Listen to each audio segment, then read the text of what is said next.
Down. Thank you.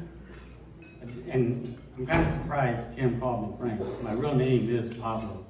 Ask Brandon, or I'm your caddy, right? Also, before I really get started, as a first sergeant, I felt like I needed to do what I had to do to take care of my soldiers today. So before I could go out golfing, I had to make sure Jake was taken care of. And he called Heroes Miles and he got a message. So I called Michelle and she took care of it. Michelle, thank you.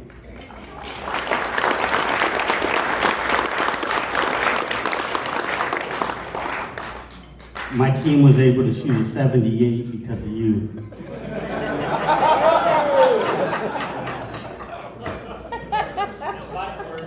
Now the funny thing about David, you really don't. I understand Jake's text from yesterday now. Yesterday, Jake texted me and said, tomorrow, can I switch teams? Because I'm the only one on this team who can hit the ball. And now I believe him. So I don't want to take away, because I was told that tonight wasn't about comedy and jokes. But I really do want to tell one story. And I certainly do not want to offend anybody. I say that often. But last night, or yesterday, Jake won the Reader Cup. And we were so happy. It was a great moment for Jake and for us. Me, Brandon probably was pissed. David was, so just for me.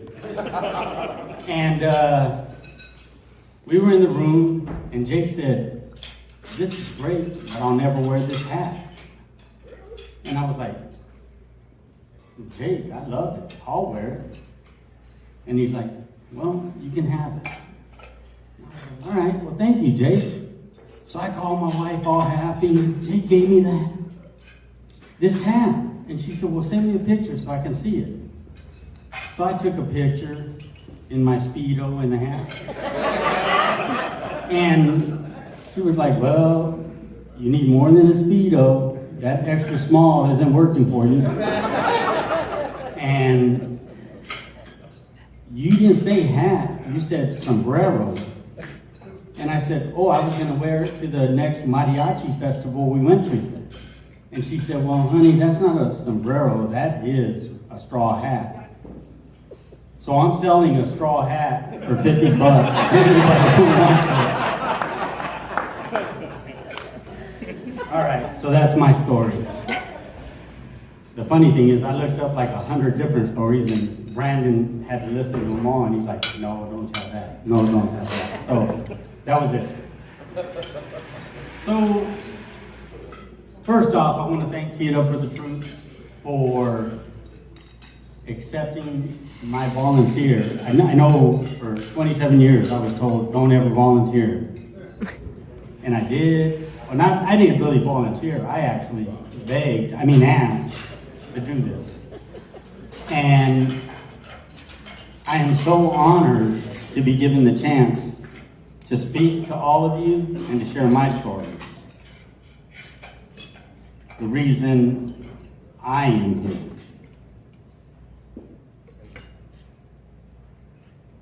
So, I was wounded twice. One, I couldn't tell you much about. But in 2003, I was in Fallujah. And I was a staff sergeant. And I had a platoon sergeant walking past me and he said, "Hey, Doc," I was a medic in the Army. "Hey, Doc, we need one of your guys from your platoon to go out with us on a mission." And it was about 5 in the morning. And I said, "Well, I'll go." And he said, "Well, Doc, we expect to get hit." And I said, "Well, if you get hit, then you want the best, and I'll go." Plus, my soldiers had just gone on a night mission. All of them got in around 2 or 3 in the morning, and I really didn't want to wake them up to go out on a mission. So I went to the chow hall to have breakfast, went back to my cot, got my stuff ready, and met him when it was time to go out. We are in a V formation going through Fallujah when gunshots rang out. And our point man goes down. The commander yells to pull back. Everyone pulls back, and this kid is screaming. I'll apologize one time, and that was it. He's screaming in pain because he just got hit. I tell the commander I gotta go get him. I run up, and as I grab him, I can sense it, I can see the dirt flying, because now I'm the target. I run up to him, don't know his name, well I do now, didn't know his name, didn't know who he was, I just knew he was an American willing to give his life for our country. I grab him by his shoulders. He looks up at me and I said, I know you're in pain, buddy, but we gotta get out of here or we're both gonna die. As I turn to run, I hear someone yell and I flinch, and that flinch probably saved my life.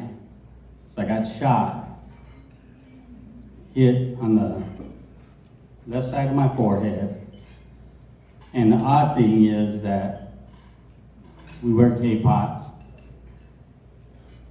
and they have a band in them for comfort. Well, that band is strapped down by screws.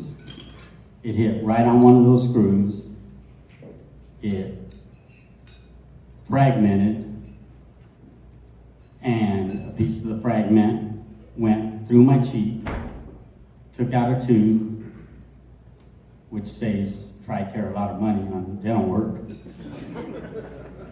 and obviously put me down to the ground. I'm laying down with this kid between my legs, and I get my wits, try to figure out what am I going to do next, and a soldier runs up to me. There's still a lot of gunfire. The soldier lays across myself and PFC Jones.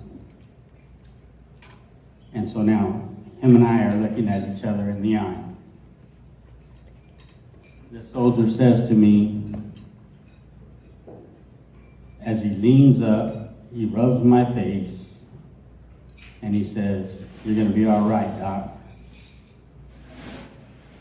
I rub my face, and I can't feel the left side of my face. I'm like, look, don't bullshit me. I'm gonna die here today. And he said, no, Doc, you're gonna be all right. So I grab him by the collar, and I say, look, I'm gonna die here today. When you go home,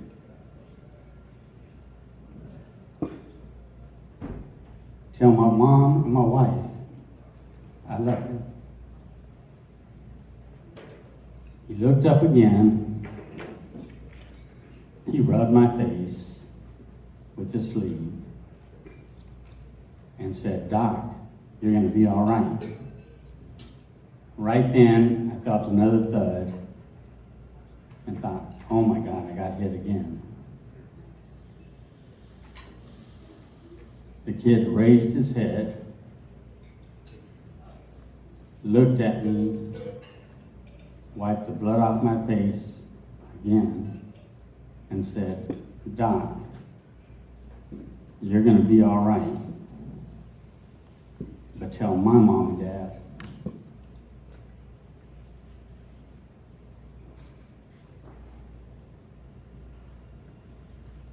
that I love them. He laid his head on my shoulder.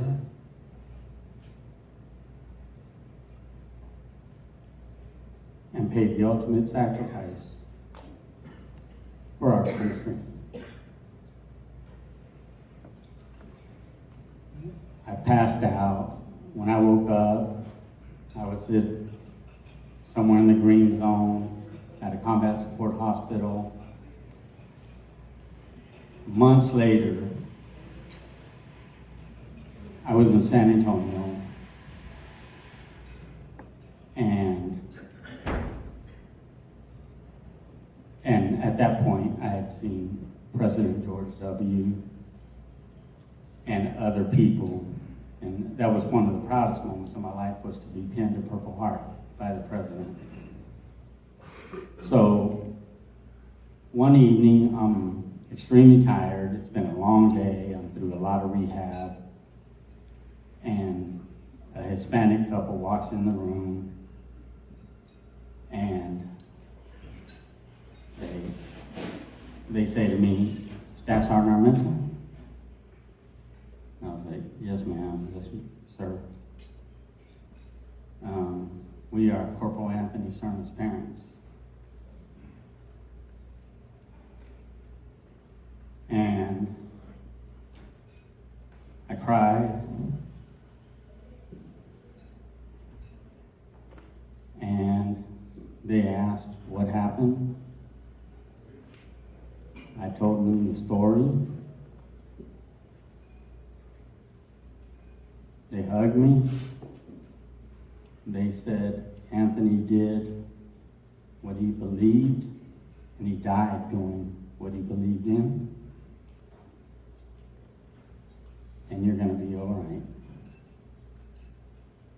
And that was the start of my healing process. And every time I tell this story, I feel, maybe not at this moment, but later this evening, I will feel better with that Mexican whiskey also, though. I will feel better, and this is part of my healing. So, to tee it up, thank you for giving me the opportunity to share my story. To all of you, thank you for listening to it. And I didn't bring a drink up here, but to Corporal Anthony Serna, cheers. Cheers. I love you, buddy. Cheers.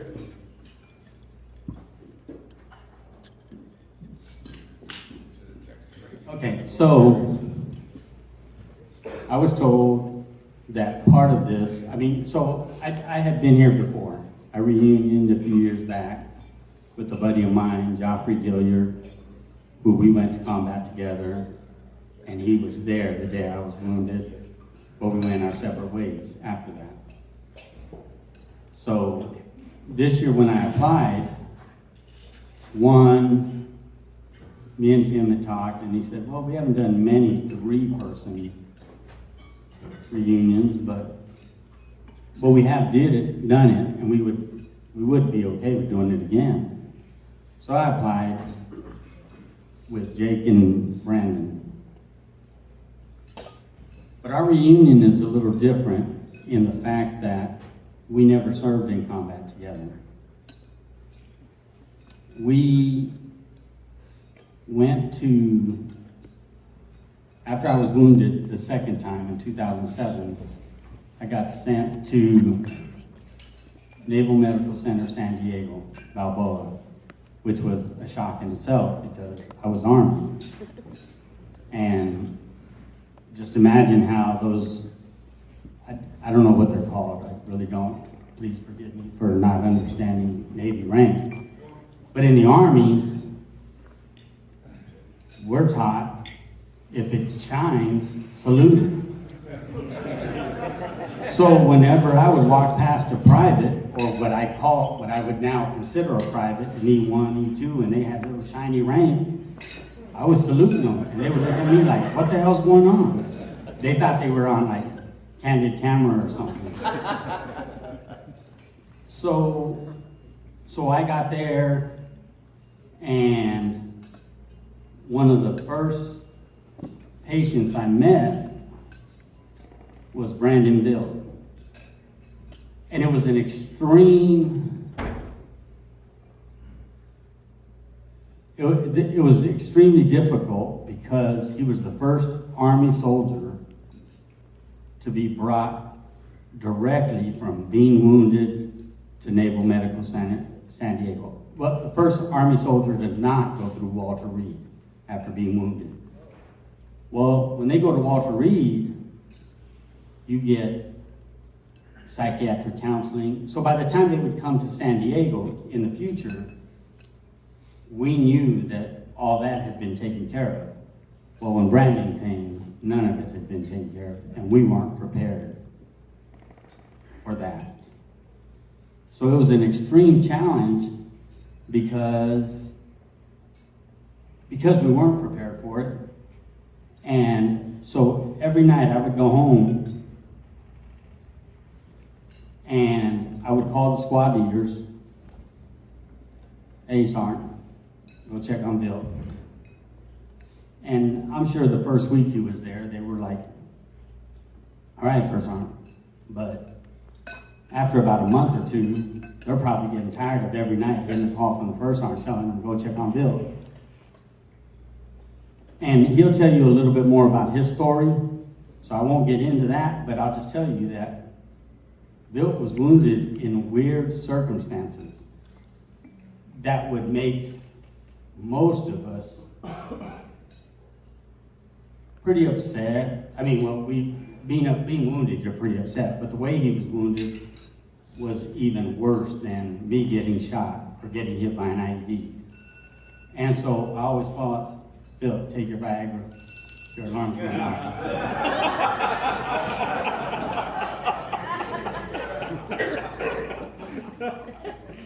That's why I didn't write no jokes for this, because I knew I'd have to get them in somehow. Because he was wounded in a different way, I always felt, and sorry, buddy, but it's what I felt, that one day I would have to call his parents and tell them that he had killed himself. And it really scared me. I really felt at that moment, and it's hard to compare, and if you've ever been in the situation, I apologize to you, but I would rather call a parent and say, I'm sorry, your son died or daughter died fighting for the country, than to call a parent and say, I'm sorry, I'm a piece of shit and couldn't take care of your soldier or your son or daughter after they got back from combat. And so I said it wasn't going to happen on my watch. So every night, hey, go check on Bill. First on, he's just playing video games. Go check on him. Play a game with him then. And so this reunion with Bill is so special to me.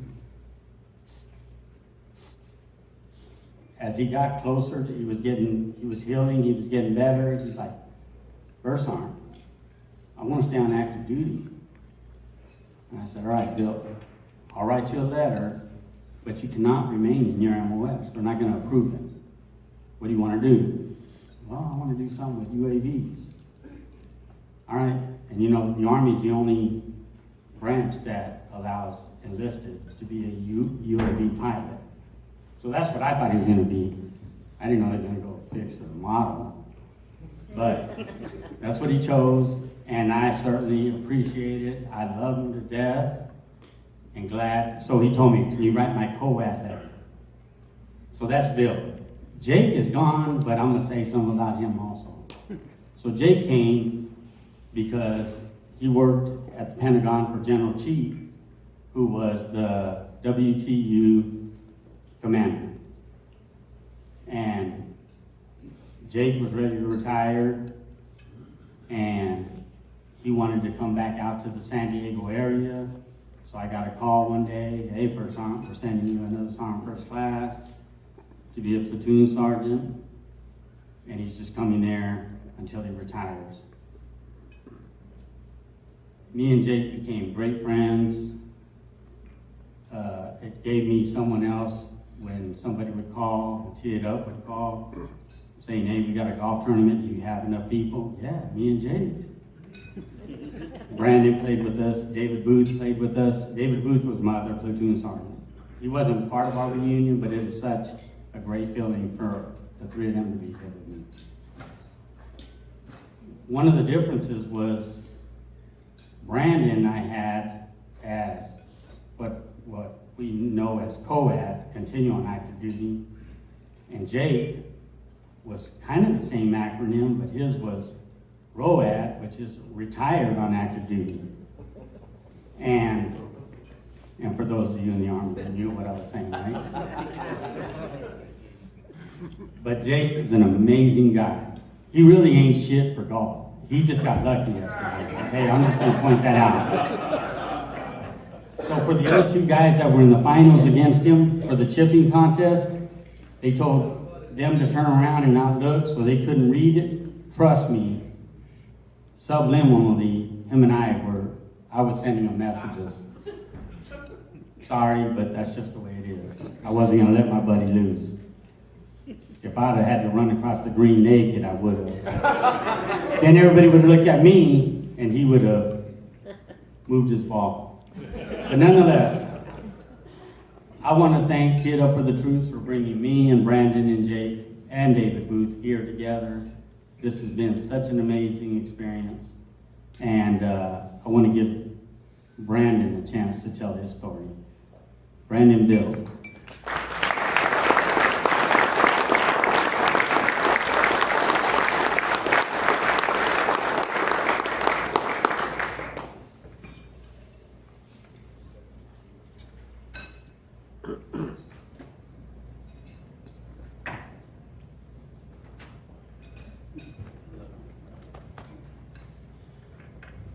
All right. So I wrote some stuff down on some paper so I can keep to like 2 minutes or so. So I'm not like Frank taking the whole time up here. Hey, first I just want to say thank you to Tee It Up for the Troops for having me here. This is the break that I needed, and I can't think of a better way to start off 2023 than being here with golfing with some old friends and new friends. I want to thank Frank for inviting me here and reuniting with Jake and himself. It's so great to see them again. And lastly, I would like to thank the sponsors for sponsoring this event. Without their generosity, I don't think this would be possible.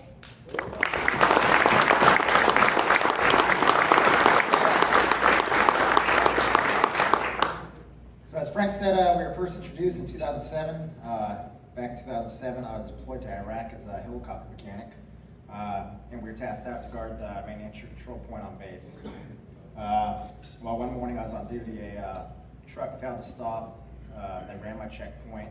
They hit a Jersey barrier and pulled down on top of me. Next thing I knew, this Jersey barrier was on top of my leg. And by the time they pulled me out from under it, my foot was severed from my leg. So that's about right above my ankle, and by the time I got back stateside a couple days later, just infection was so bad they had to keep cutting, and eventually I lost my leg above the knee. So as Frank said, I was the first Army soldier to go directly overseas from the Navy Medical Center without stopping at Walter Reed. So when I first got to the hospital at Balboa, the Army didn't really have a presence there. So it's kind of weird. We fell into the Navy, and like one of the first things I remember, the Navy telling me muster was at like 0800. I'm like, what the hell is muster? Apparently it's formation. The Navy, Marine Corps, I guess. Is that right?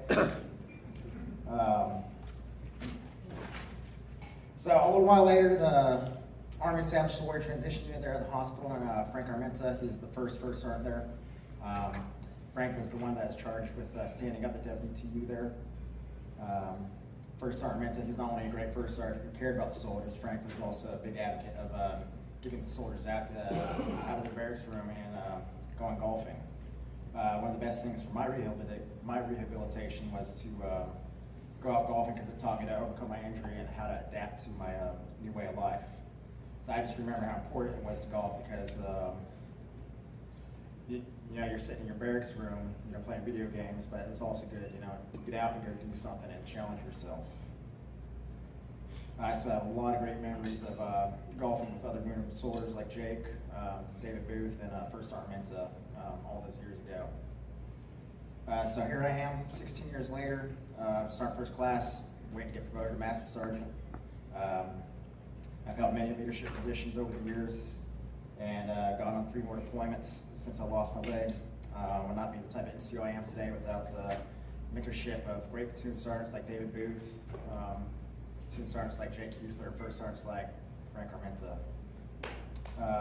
I currently serve as a senior enlisted advisor to a 06 colonel for all matters of concerning aviation and unmanned aircraft. My office, so I'm one of the only enlisted people there. My office has a bunch of civilians and a handful of officers. My current position, you know, kind of has me away from soldiers and my peers, and sometimes it isn't easy because, you know, I don't have the camaraderie that I would as the soldiers that are normally unit. So I haven't golfed since 2015, which is surprising because in an office full of officers, you'd think we would golf it every Friday. Yeah. This week has meant so much to me because it reminded me that sometimes we need to make time for ourselves and do things that make us happy, and I can't believe that I haven't golfed in almost 8 years.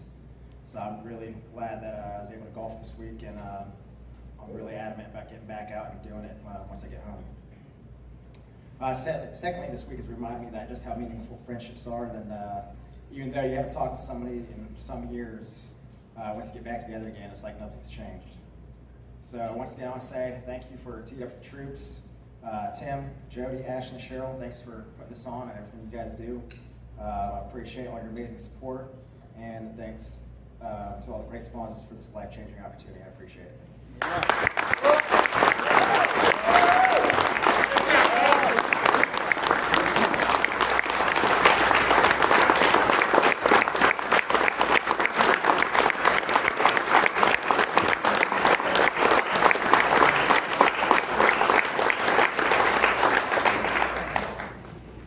Thank you, Brandon, in regard to all of that.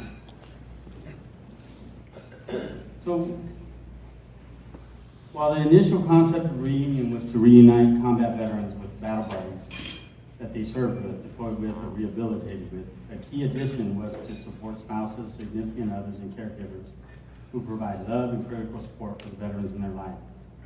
Now, in its 8th year, this reunion caregiver program hosted 15 spouses and significant others.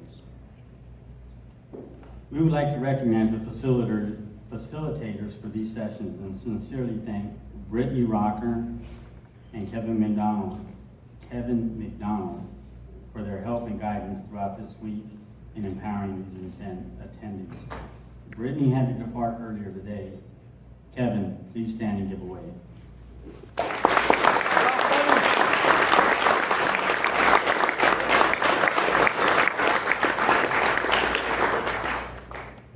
Next, I would like to call forward former president and executor of Teed Up for the Troops to share his story of the Reader Cup Warrior Shootout and to introduce you to this year's winner, who you guys all know and already left. Thank God, I wouldn't want to have to listen to that shit. Paul Anderson. All right.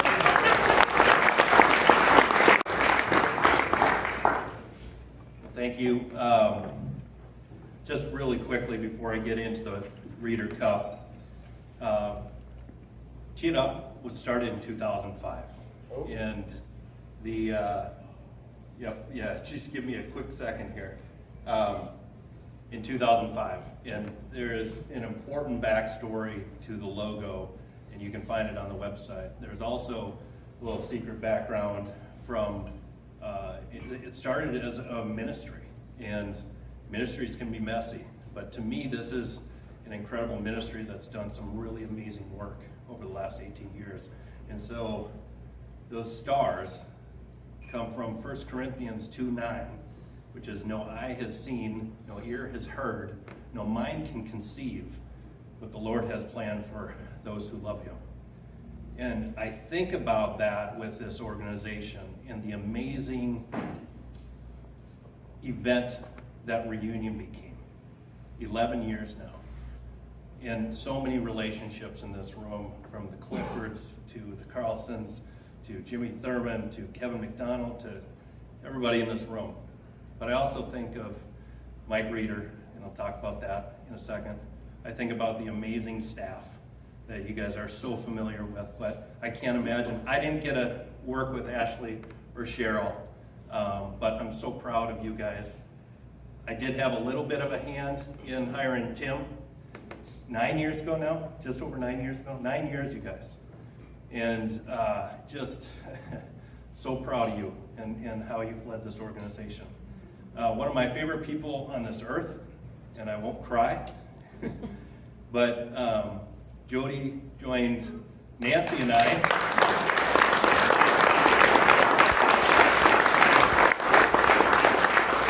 She joined us part-time when we had an office the size of a closet just for 10 hours a week or something like that 10 years ago, almost just a little over 10 years ago. And so just want to share that because I know 18 years ago, those of us who were involved in that first event back in Mendakota Country Club, and some of you have been to that, some of the Warriors have been there.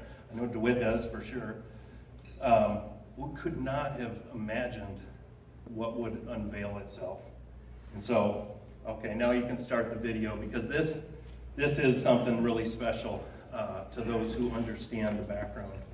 In 2013, some of the reunion event organizers created the Warrior Shootout to add an additional friendly competition between our Warriors. We had no idea how much fun this event would be in gambling. Well, we don't talk about that. How much excitement it would bring to our guests and sponsors, and how much friendly wagering it would bring. Okay, we do talk about that. This event quickly became the event favorite. In 2015, the name was changed to the Reeder Cup Warrior Shootout in honor of Doc Mike Reeder, a Vietnam War veteran and dear friend of Teed Up for the Troops. Mike had lost his battle with brain cancer on October 24th, 2014 at the age of 66. If you were here in the early years of the event, Mike would position himself on the tee box of hole 2 on Palmer or 7 on Watson and would take on players to see who could get closer to the pin. Not many people beat Doc. Mike survived a traumatic explosion early in his stint in Vietnam, which left him as a double amputee. A recipient of the Bronze Star and Purple Heart, Mike never let his injuries slow him down or back away from a little competition.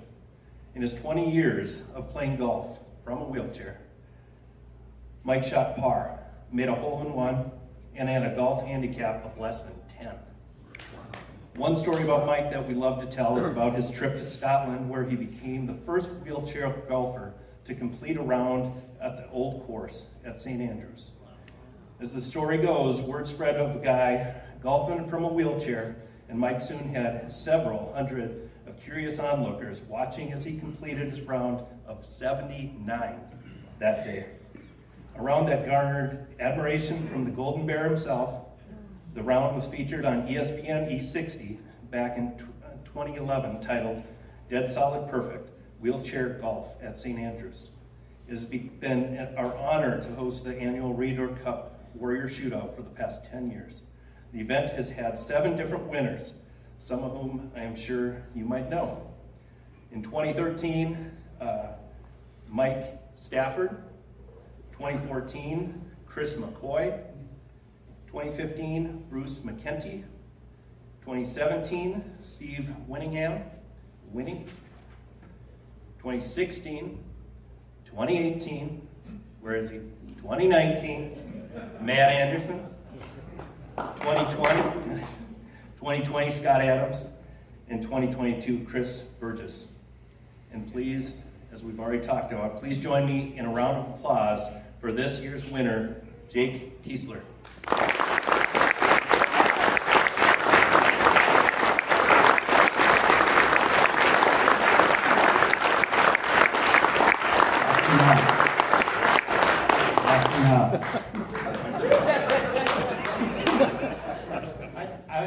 stood back here listening to Paul, who I played with yesterday, and him and the Carlson brothers and Dave.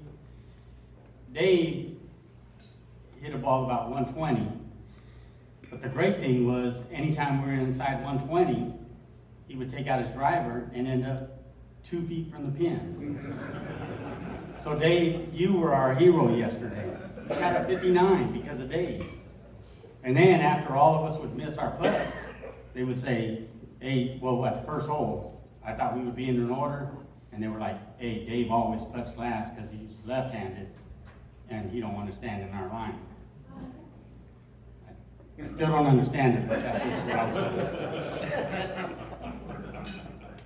Paul, thank you for your kind words, for everything you just said. Jake would be very appreciative, and so thank you. Brandon, as I stood back here, I thought about something, because you said you hadn't played golf since 2015, since 2015. Well, I have something in common since 2015.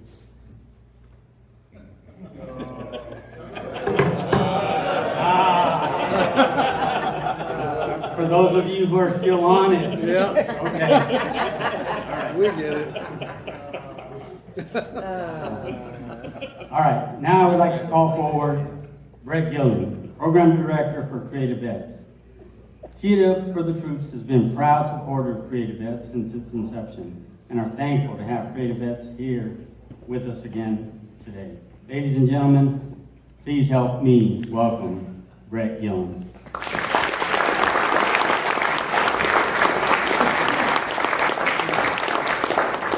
just want to say thank you so much to Tee It Up for the Troops. This event we always look forward to every year. It's first class all the way, and we're honored to be a part of it. My name is Brett Gillen. I'm the Program Director for Creative Vets. Creative Vets was founded in 2013 to empower wounded veterans to heal through the arts and music. But it really started back in 2008 when our co-founder, Richard Casper, came home from war. Richard served as a Marine in Iraq, and after 4 short months, he was declared unfit for duty because he had survived 4 IED blasts, and his best friend was shot and killed and died in his arms. So he came home and didn't know why or what was wrong with him, but he ended up finding art and music and healing himself. And so now he is doing that for other veterans. So our art programs are, and all of our programs are 100% free to veterans, and it's all focused on storytelling through the arts.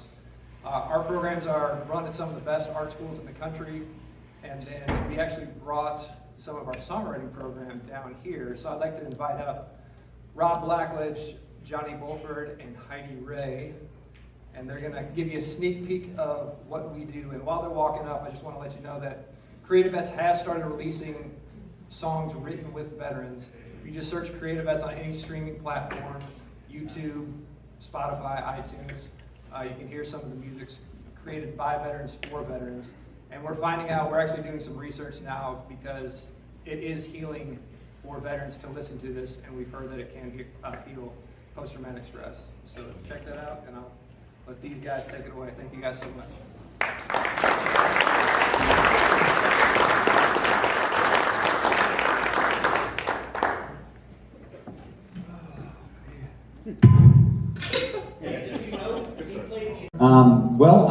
I guess you want to get started?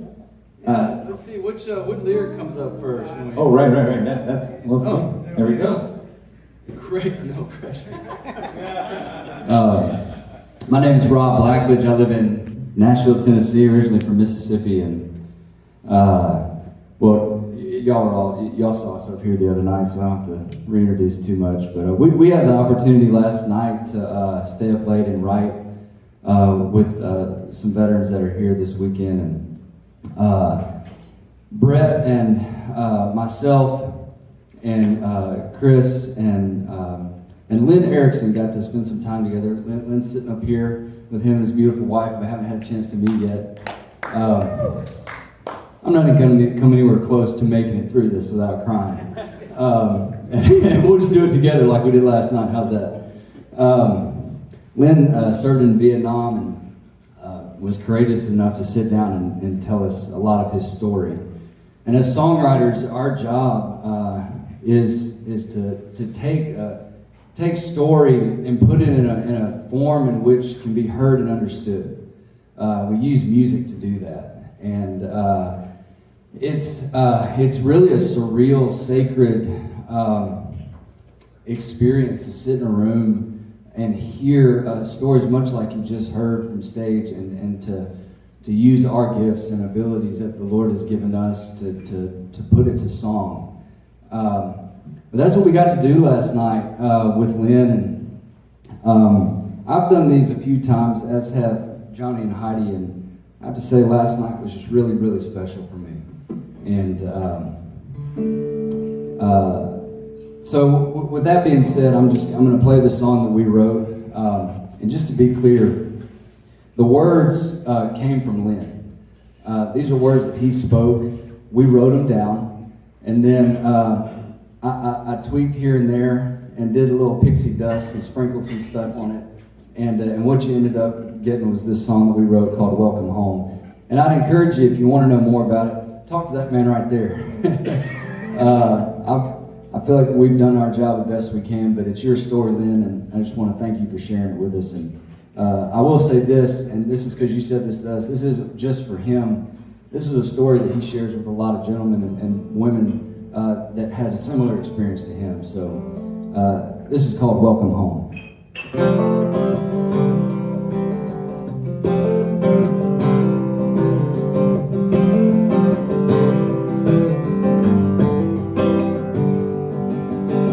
I was just a kid who was following his dad in his blue steps on the Normandy, glory, blood, and sand. I signed on the line and they put me on a flight, standing on the yellow feet, getting yelled at by the DI. Bunch of shavings in the mirror, so I shake mine to find my face. Dropped a man in a battle, left a kid there on the plane. Just me and the names on that wall, a sleepless night, a first light dawn, thinking about those who didn't come home. Then a man walked up in a Marine Corps shirt, and angel sent with holy words. Maybe he knew I was barely holding on. And he looked at me and said, "Hey Marine, welcome home."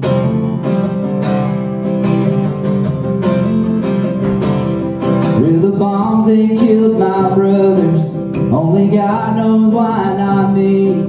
This wounded warrior was sent back home to the land of the brave and free.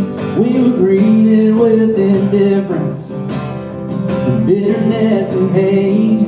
We were dying for our country, but our country was ashamed. Even when they built a statue, I was there standing tall. And that's when I heard those simple words I had waited for so long. Yeah, just me and the names on that wall, the sleepless night, the first light dawn, thinking about those who didn't come home. And a man walked up in a Marine Corps shirt, and angel sent with holy words. Maybe he knew I was barely holding on. Well, he looked at me and said, "Hey Marine, welcome home."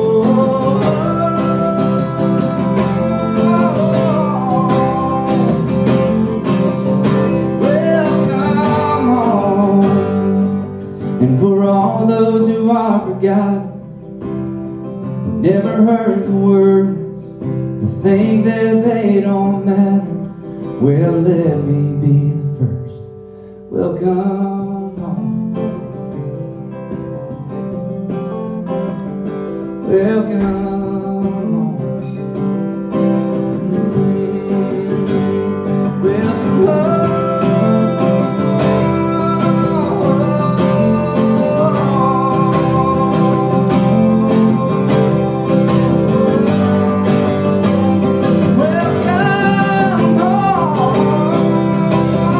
home.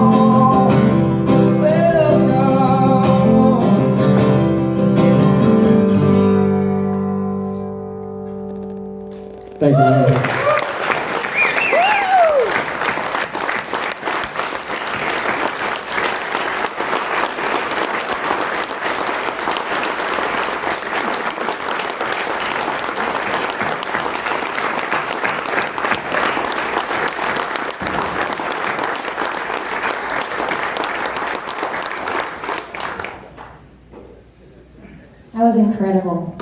Well done. Everyone in on that song. You sir there. Wow. Well, so Johnny and I got to write a song with Mr. Mark Little and Mr. Michael Petty and where is he now? And Mr. Charlie Merritt over here last night. And it's kind of funny because 2 independent songs. And this morning in the kitchen, I think it was Brett says, "Well, what's the title of your song?" And I said, "It's I'm Home." "What's the title of your song?" He said, "Welcome Home." And I go, "Well, I think there's probably a common theme going around here." So it was such a pleasure to write with you both last night, Mark and Mike. Thank you guys very much for your service. And this is I'm home. I got to meet Mark and Mike on Thursday night, and just in our first few minutes of chatting, we knew what we were going to write. And they said, "You know what? We went there, we did it, and we're home, and we're celebrating it. We are home. We did it." And he said, "That's what I want to write." And so this is what we came up with. And same, sorry, and same with to reiterate what he said too. These are very much your words that we just put a melody to. So thank you for sharing with us.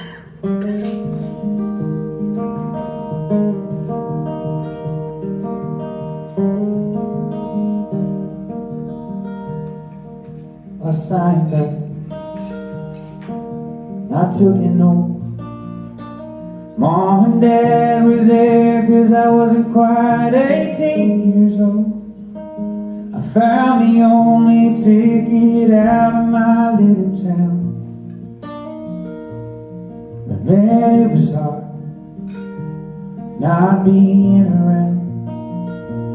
They kept adding to the days that I kept counting down, doing all they could to keep my boots on the ground. Those long dark nights I knew too well are far behind, far as I can tell. 'Cause now me and Dad are cheering Go Tigers Go. I'm here, I'm happy, I'm home.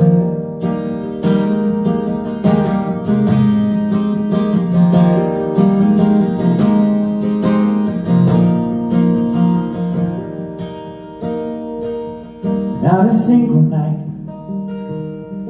do I skip a kiss from that smile that calms my heart, that I no longer have to miss, from that angel who pulled me out of those long dark nights I knew too well. They're far behind, far as I can tell. 'Cause now I'm watching my grandbabies grow. I'm here, I'm happy, I'm home.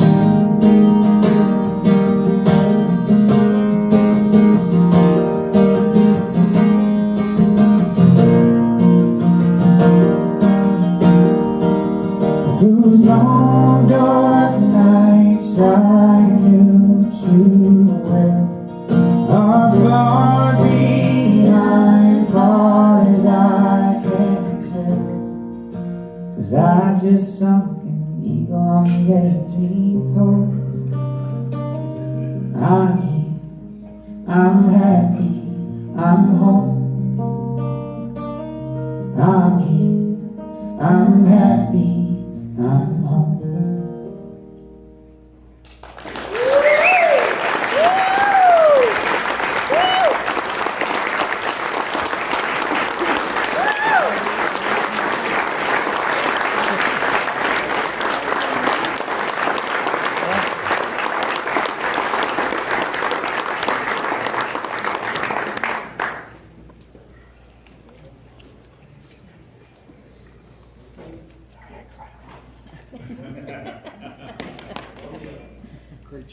Good Pablo.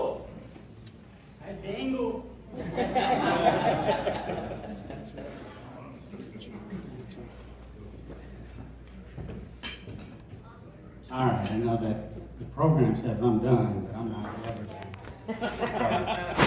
done. First off, I just wanted to come up here and publicly thank Tim and Jody and Ashley and Cheryl.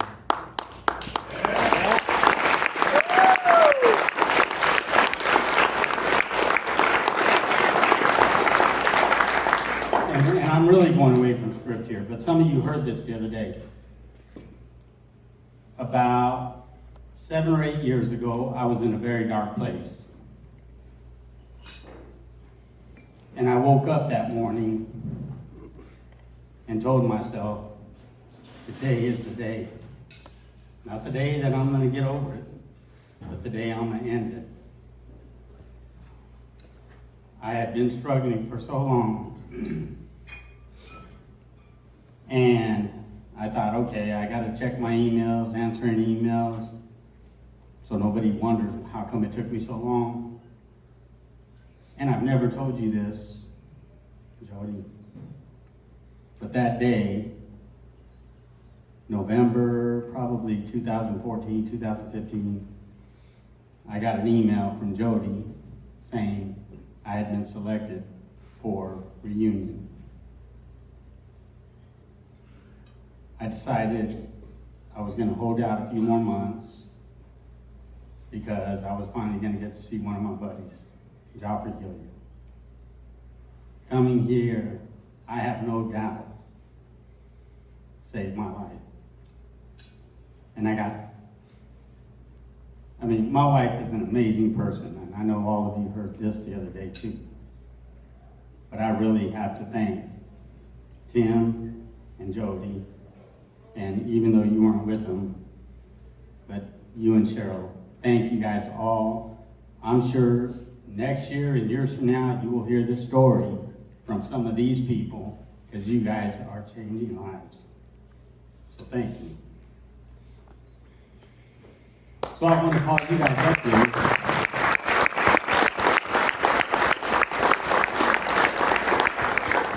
Tim and Jody and Ashley and Cheryl.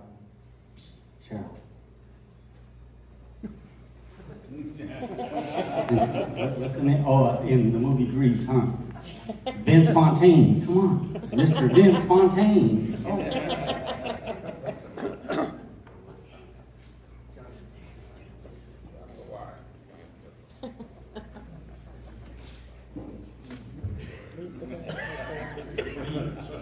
I'm going to bring my best friend. I was the best man at his wedding, but that's because he was having his wedding on a golf course and I had just gotten done cutting the grass. And he didn't have any other best man, so he's like, hey Pablo, can you come be my best man? So there I was. But I'm going to bring him up because on behalf of Combat Veterans to Careers, but on behalf of all of you, we want to thank them. David Booth. You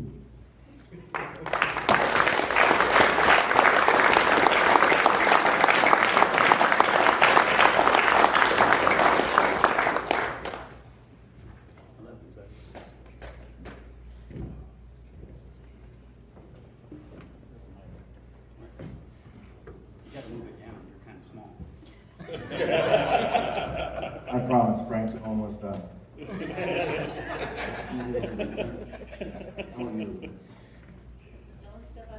So Teed Up for the Troops has done a lot for all of us and a lot of other people that are not here. And this flag was made by one of my veterans that was in a dark place, and we were able to do therapeutic recreation and get him to a place and get him a hobby that he enjoyed, and he does woodworking, and it actually saved his life. He's doing great. He lives here in Orlando. He couldn't, I wanted him to come and help present this, but his wife's having a baby, so he has bigger things to do. And she wouldn't let him come, I don't know why. But he's a Marine Staff Sergeant, and he makes these by hand, cuts every little single star by hand, and that's his therapy. And I want to present this to you guys. You're each getting one, and has the Tee It Up for the Troops coin in there. I'll send them to you. You don't have to carry it home. But each one of you, I can't thank you all for everything that you do for all of us. And this is on behalf of everyone here and everyone that you guys have helped. Thank you so much for everything that you do. I can't thank you enough. Thanks.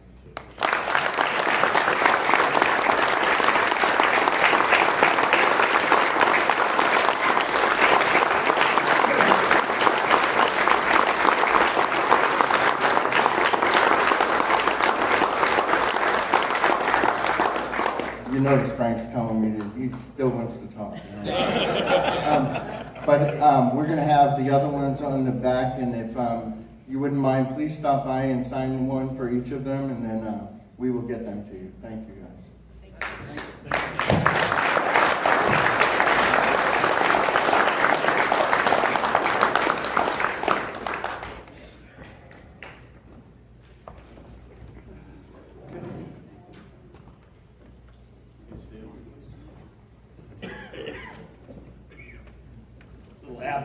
I told Frank, stick to the strip. He's the I first think sergeant you noticed can. over the course of this week, Frank. You should have known better than that. You didn't say it in Spanish.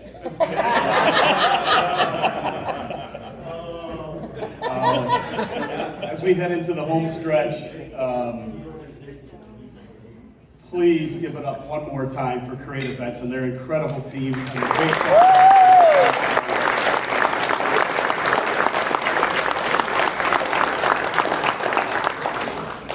and also, please, a really rousing applause for Frank. He just did a great job today.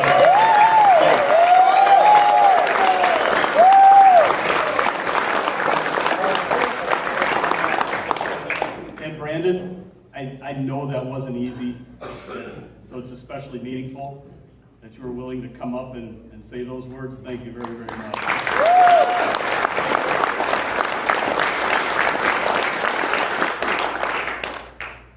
There's so many thank yous to go around, but we've said most of them at some point throughout the week. This team, I feel like the luckiest man on earth to have the passion, the love, the commitment that these three put into this week and every week of the year on behalf of our veterans and military families. I can't tell you how lucky I am, the number of comments I get. They make my job so much easier because they just are willing to do whatever it takes to get the job done. Late nights, early mornings, this whole week they've just been going nonstop. And in the spirit of tonight, I really can't express how much they all mean to me. So I'm going to try to do it through song. Johnny, Heidi, I'm not going to try to do it through song. That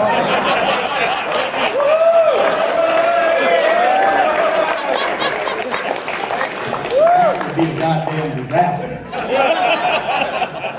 So I asked these two if they would share some words with these three lovely ladies who do such an incredible job. Take it away, Johnny. We were listening because we get to do a lot of cool things because of the music. You know, people who play music. So we get to meet people who do wonderful things for other people without being asked or forced or anything. It's incredible, and you guys are an inspiration for this song.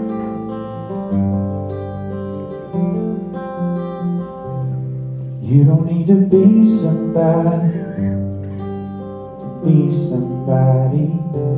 I don't need a spotlight on me to change anything.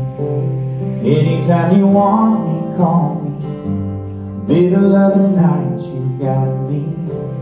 I don't need to be somebody to be somebody.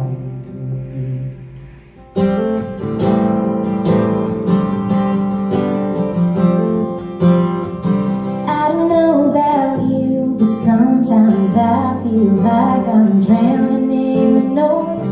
Hard to know what to do when you're stuck in a bad dream, screaming. You can't am I to go and try to fix the broken heart? All I know to do is show the lonely where I start. You don't need to be somebody to be somebody. And I don't need a spotlight on me to change anything. Anytime you want me, call me. Middle of the night, you got me. I don't need to be somebody to be somebody we need.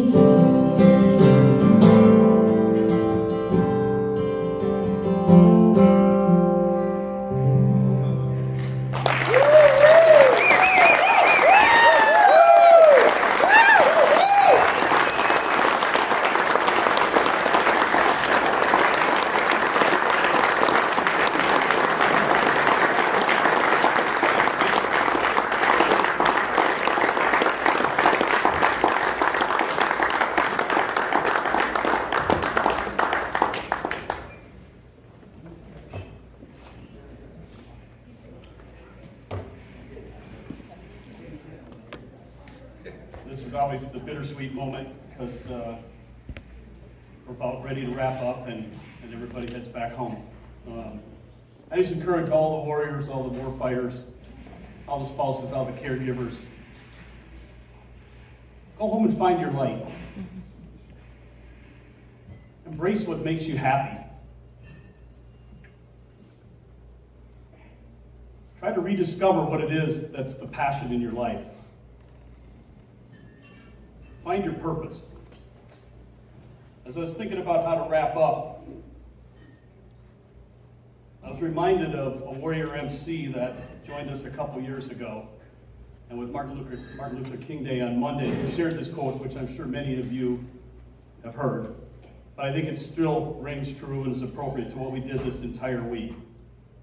From Martin Luther King: if you can't fly, then run. If you can't run, then walk. If you can't walk, then crawl. But whatever you do, you have to keep moving forward. Martin Luther King. I encourage you to take that with you as we leave tonight and wrap up. Another one of the great traditions at Reunion is we finish up with a video, which we feel kind of captures the essence of this week.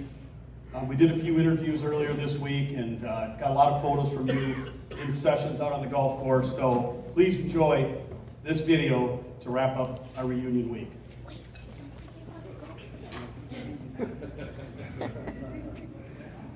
You can roll it.